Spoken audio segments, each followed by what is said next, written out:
Good morning, guys. This is Jake Wyer, Blue Coast Realty here in Wilmington, North Carolina.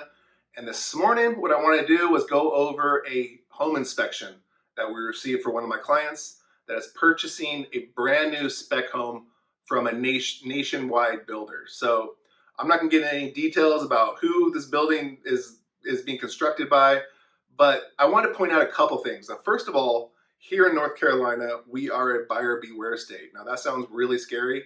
But essentially what it means is you as the buyer are basically responsible for discovering any kind of issues that you want taken care of prior to purchase. Now this includes your title, this includes your building defects, all of that stuff is up to you to discover. So I'm going to pull up the residential purchase disclosure. This is the main disclosure here in Wilmington and North Carolina in general. And what I want to point out to you is this, as you can see on this form I'm pulling up right now, is there are 3 columns on this disclosure. So you can write yes, check that box, you can write no, or you can go ahead and check off no representation on almost all items having to do with the condition of a home. Now, that basically means that the seller does not have to disclose most issues with a home. There are a few items that they do have to disclose, but as you can see on this form, the majority of it they do not. So that comes as a big surprise for a lot of people. So you live and die by these home inspections. So you need to have someone that knows what they're doing going through that home with a fine-tooth comb. So those problems on this house that you're thinking of purchasing, they don't become your problem after you purchase it.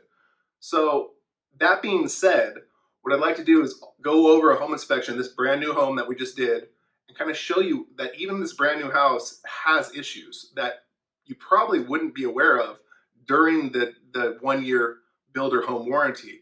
Items like the roof that unless you're really going up on the roof and looking for it, odds are you're not going to find that as a homeowner. So without further ado, I'm going to go ahead and pull up this home inspection. I'm going to show you exactly how to read it. I'm going to show you what items you need to be worried about and what items are just changing light bulbs, things like that, things that are Home Depot trip that you don't need to worry about. So a lot of these reports come over and they're 29 plus pages, and clients freak out and assume that the house is trash and needs to be torn down.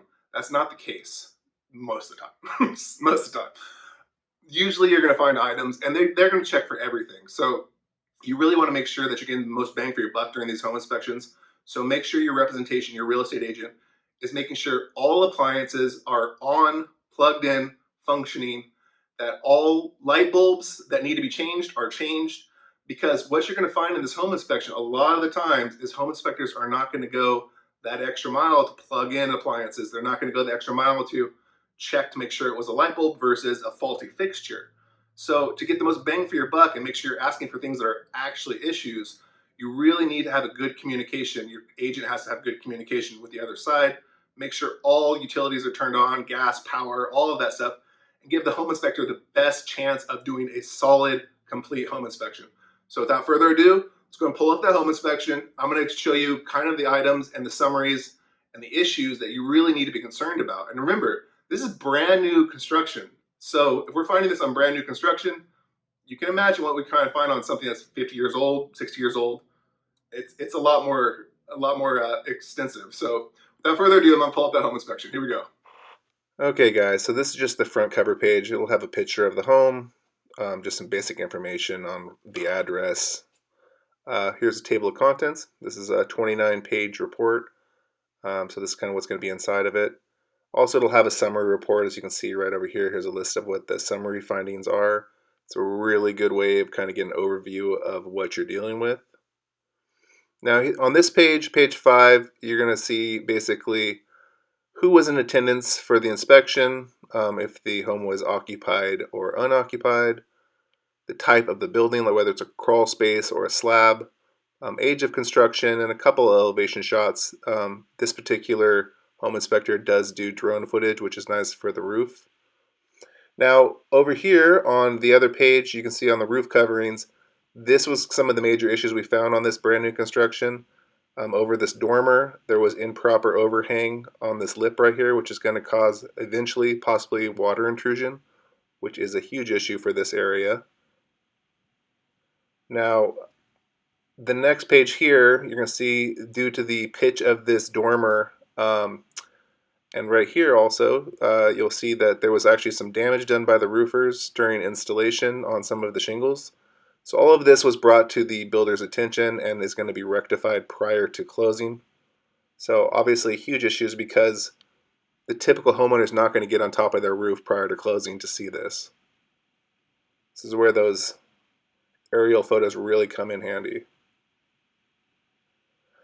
Now, this home does have a stone-clad exterior. This was done to code, although you can see these gaps, which were a bit worrisome for my client. We are going to receive a letter stating that this was properly installed to code. This is just basically a little bit of caulking that needs to happen for this spigot here. Again, this is just kind of some missing weather stripping. And this is actually right here a little bit of damage done during construction, which is going to happen. Looks like someone ran into this piece of metal trim. That's going to be corrected. Now, they will run your heat pump. They will run your HVAC system just to make sure that it is pumping the correct temperatures as getting cold air and hot air out. If you want further information and you think you might have an old HVAC system, I would recommend a separate professional HVAC inspection done. So this is just kind of stating this is where the general main shutoffs are in the garage, which is always nice to know. Make sure you have one. This is kind of what I was speaking of before. There are some issues that are still outstanding. So this glass shower enclosure is still being in order, and so we're waiting on that to arrive. Just as a loose trim piece. This is what I was talking about as well. So these light bulbs actually are just burned out light bulbs. But as you can see, the home inspector is going to call them out basically as non-functioning and to evaluate further with a professional electrician. Obviously, a box of light bulbs does not require an electrician. They're very expensive hourly.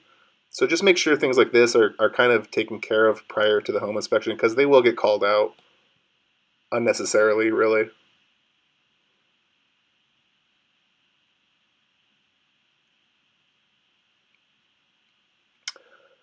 Now, this is something I was talking about too. This home is on propane. Obviously, we have not put a propane tank on the structure yet, as it's new construction. So he was unable to test that fireplace. Brand new fireplace under warranty shouldn't be an issue. This is just something he was calling out that someone looks like one of the builders contractors had left a window open, caused a little bit of damage to the sill, which is going to be corrected. Now, this is just small little items such as strike plates not matching up, so doors aren't closing correctly. Obviously a very simple issue. This is just, a deadbolt missing. So they're going to call out some of the stuff that's just tiny little items. This is something they're still working on. The garage door wasn't working.